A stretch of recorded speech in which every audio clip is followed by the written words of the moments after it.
Sometimes the people society says are supposed to be good actually are. In this case, it's a pastor organizing a community to make the world better. My name's John Schieffer.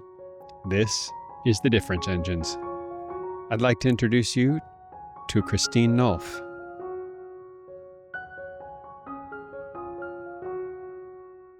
I was born Christine Linnell Brooks. I went by Chrissy for most of my life, and then had an epiphany one day and decided I wanted to go by my given name, Christine. I was driving alone in my car listening to NPR, and they were announcing that Christine Lagarde had just become the head of the International Monetary Fund. And I was thinking, who's this badass woman who's the head of the IMF? And they said her name in French, and I said out loud in my car alone, that is a beautiful name. And then I went, that's my name! And then I've been going by Christine ever since. I was born in Newport Beach at Hoag Hospital in Costa Mesa. It would be hard to know me without having some understanding of Costa Mesa. I'm a pastor, and so I very much understand the scriptures as a theology of place, that God is at work in particular places and in certain times doing certain works in those places. So at my church growing up, it's like on the same property as City Hall and the police department. The university is also there. To me, those all went together. The idea that those things would be separate, it wasn't a part of my understanding. In Venezuela, watching Pastor Alexis pastor this community where everyone called him pastor, whether they went to that church or not. And he loved them like that, and he cared for them like that. And the people in his church, which was a small group of people, they cared for the less fortunate among them. And I watched that happen over and over, and their own hospitality to me. They gave me a place with them, and that really shaped my understanding of how you love a community, of who counts as the community. The Lord really began doing a work in my life about understanding place and about understanding like my own calling and what the skills and gifts that I was like cultivating in Venezuela, perhaps those were best used in my own community. By the time I came home, I was very curious about Shalimar Drive and what God was doing in that place, and was also given the opportunity to direct this teen center.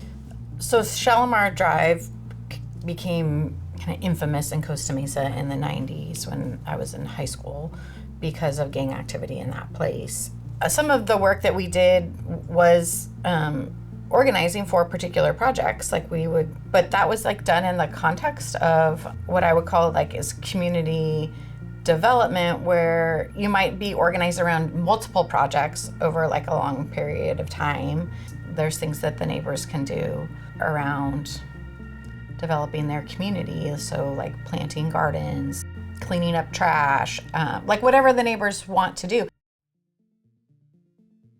My dad very much came from a community policing kind of mindset, that you lived in the community that you worked in because you treat people differently when you do a traffic stop or when you arrest them if you have the chance that you're going to be standing in line with them at the grocery store.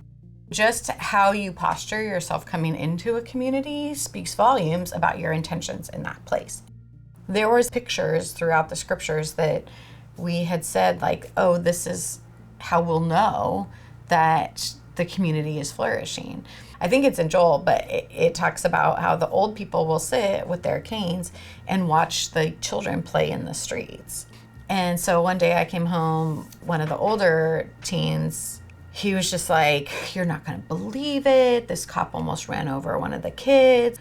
The cop was berating the kids for playing in the street, which he'd been around enough to know that was the culture of the neighborhood.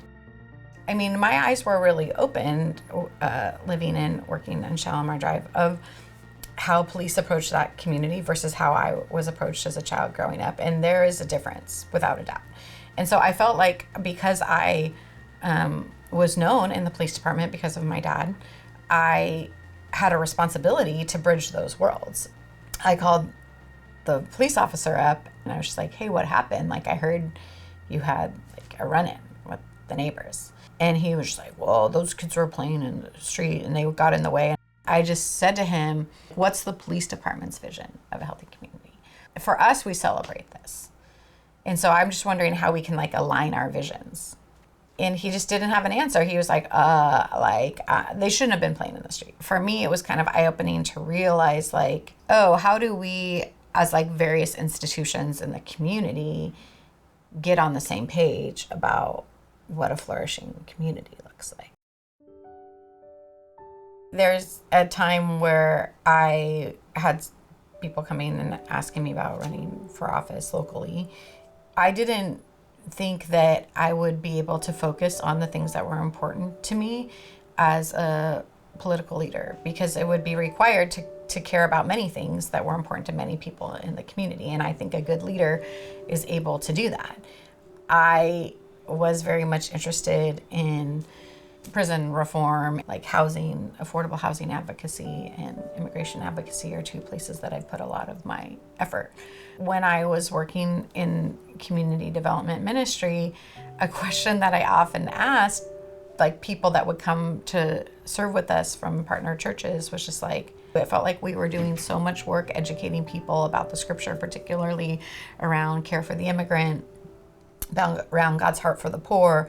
Why has your church not educated you in this way? I think there was a real kind of challenge in me to see like, could a church live this way? As I was seeking God about our city, I just very much had this sense that pastoring was the next step that God was asking me to step into. It's important that we understand a broader vision of politic as our role in society. So we're called to love our neighbor. That's like a political move, because it's about how we go about organizing ourselves as a society. Oftentimes the most powerful demonstrations of the love and justice of God come from people who have no power at all, and yet still choose to live in love, still choose to work for justice, still choose to do the righteous thing. A community of people committed to that kind of life can have a lot of impact and influence in the world.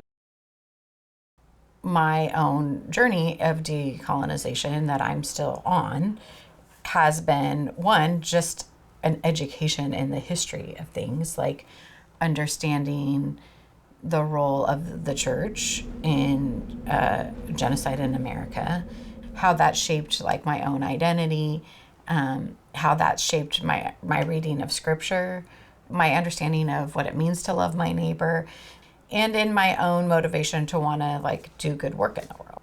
And even that term of like understanding myself is like defined as what I do, and like success as what I'm able to accomplish. Some of like my current practices of decolonizing have very much to do with the bookshelf.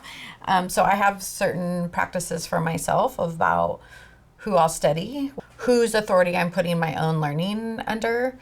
If I'm gonna quote people, I will quote people of color as often as I quote someone who's from European descent. And the practice of learning from the First Nations, the people who were here, whose their theology of place, their understanding of what it means to be from a place is way deeper than any sort of like understanding that I could have as like a second generation Costa Mesa. We have a guest speaker every month. How do we bring in voices that we don't have in our congregation, or voices of people that have different experiences than we do? How are we learning from immigrant women? What do they have to teach us about what it is to be resilient, what it is to understand the story of Mary and Joseph going to Egypt? Coming to a realization of like, how do I define pastoring? Like, what does it really mean to pastor? So like, you're a shepherd, like what does that mean? And really having to understand who I am as a leader, just how I'm wired, the giftings that I have. One, like an ecclesiology of us as the people of God in a particular place to partner with the Spirit of God in a place. And then an understanding of pastoring as like the equipping of the saints. If I'm doing a lot of the things, then I'm not equipping the people. To hear you say, oh, I've seen you empower a lot of people, that's gold to me, because that's how I understand what it is to like lead in the church.